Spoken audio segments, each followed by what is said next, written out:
आज हम गोल साइज का एक सुंदर सा डोरमेट बनाएंगे। पीछे भी सेम डिजाइन बनती है।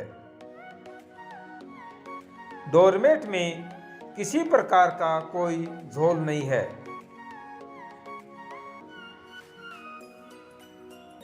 सबसे पहले एक रिंग बना लेते हैं। पहला राउंड में एक फंदे में 2 फंदे निकालेंगे।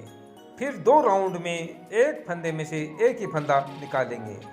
फिर नेक्स्ट राउंड में एक फंदे में 2 फंदे निकालेंगे।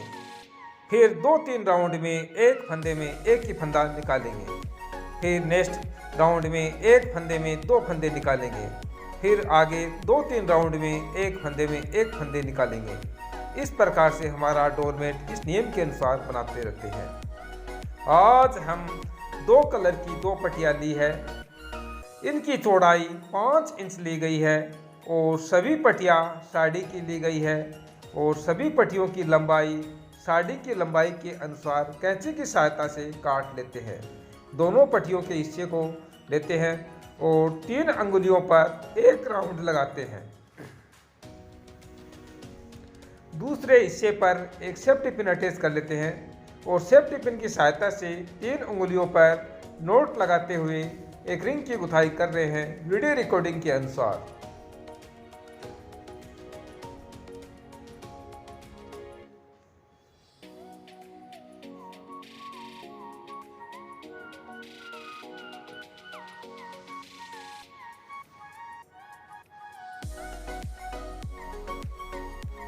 इस प्रकार से एक रिंग की गुथाई कर लेते हैं 3 उंगलियों पर। रिंग को बाहर निकाल लेते हैं उंगलियों से और सीधा कर लेते हैं। पीछे भी सेम डिजाइन बनती है। पट्टी को चेंज कर लेते हैं। अब पहला राउंड शुरू हो रहा है और पहले राउंड में एक फंदे में 2 फंदे निकाल रहे हैं। कहने का मतलब एक लूप के अंदर से 2 बार पट्टी को निकाल रहे हैं। नेक्स्ट फंदे में एक फंदे में 2 फंदे निकाल रहे हैं।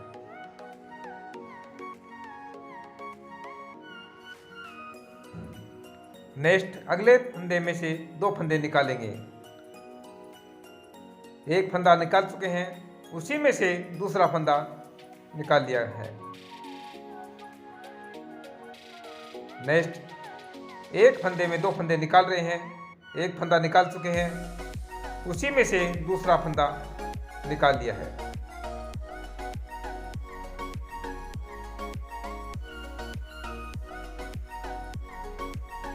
इस प्रकार से हमारा पहला राउंड पूरा हो जाता है। पीछे भी सेम डिजाइन बनती है।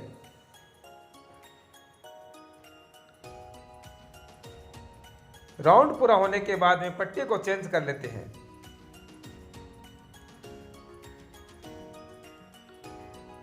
अब इस राउंड में एक फंदे में एक ही फंदा निकालेंगे।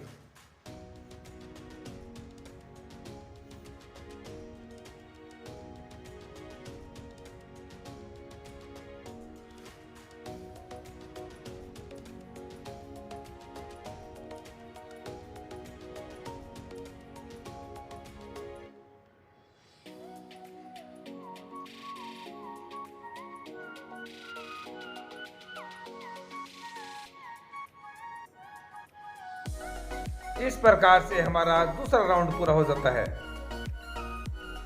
और पीछे भी सेम डिजाइन बनती है। राउंड पूरा होने के बाद में पट्टी को चेंज कर लेते हैं। अब इस राउंड में एक फंदे में एक ही फंदा निकाल रहे हैं। तीसरा राउंड शुरू हो रहा है।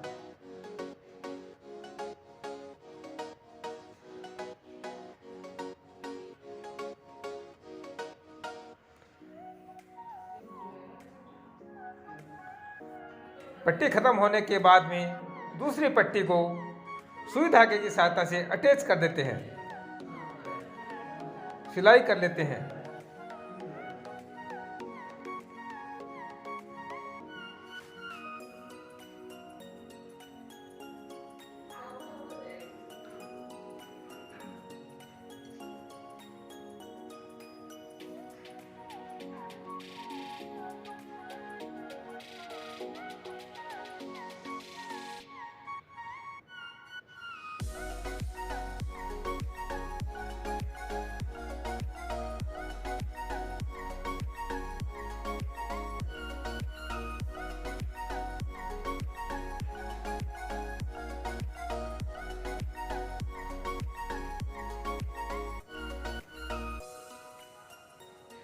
इस प्रकार से दोनों पट्टियों की सिलाई कर लेते हैं।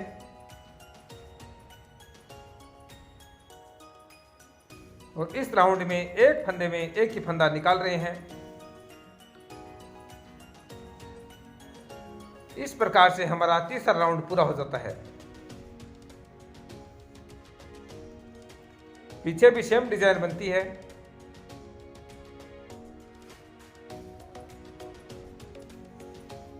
इस राउंड में फंदों का आकार बढ़ रहा है। जब फंदों का आकार बढ़ जाता है तो डोरमेट में झोल पड़ने की संभावना बन जाती है। पट्टी को चेंज कर लेते हैं। अब चौथा राउंड शुरू हो रहा है। चौथे राउंड में एक फंदे में दो फंदे निकालेंगे।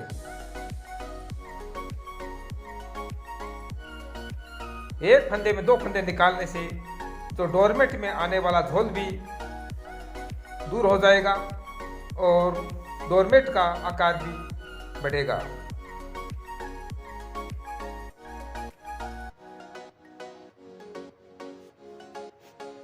प्रत्येक फंदे में से एक फंदे में से दो फंदे निकालेंगे इस राउंड में, चौथा राउंड में।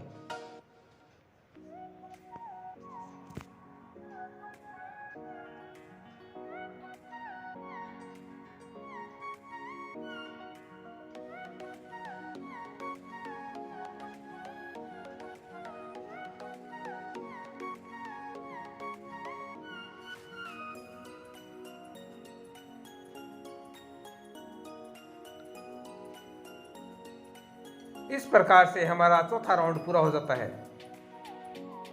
पीछे भी सेम डिजाइन बनती है।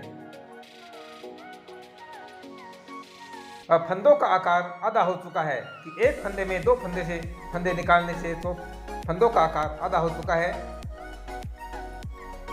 और पट्टी को चेंज कर लेते हैं। अब इस राउंड में एक फंदे में एक ही फंदा निकालेंगे।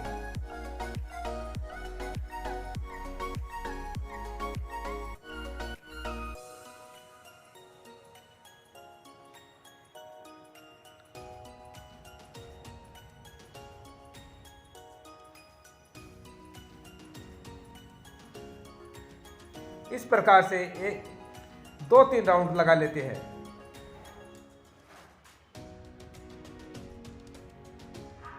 अब तीन राउंड लगाने के बाद में एक फंदे में एक फंदा का तीन राउंड लगाने के बाद में फंदों का आकार बढ़ जाता है इस राउंड में। अब इस राउंड पट्टी को चेंज कर लेते हैं और इस राउंड में एक फंदे में दो फंदे निकालेंगे।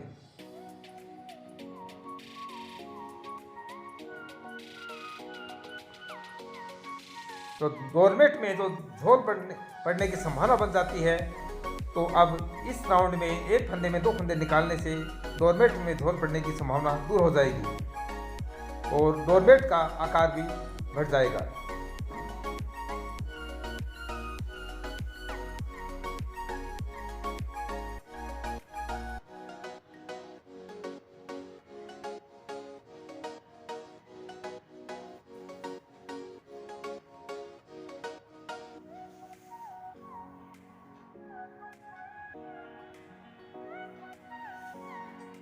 इस प्रकार से हमारा यह राउंड पूरा हो जाता है और पीछे भी सेम डिजाइन बनती है। और अब फंदों का आकार आधा हो चुका है और डोरमेट में किसी प्रकार का कोई झोल नहीं है।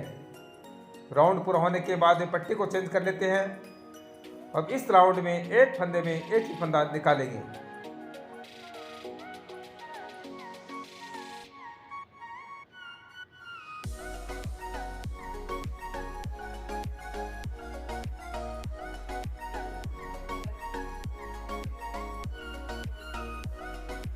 इस प्रकार से एक फंदे में एक फंदा निकालता हुआ तीन राउंड लगा लेंगे और हमारा डोरमेट बनकर तैयार हो जाता है।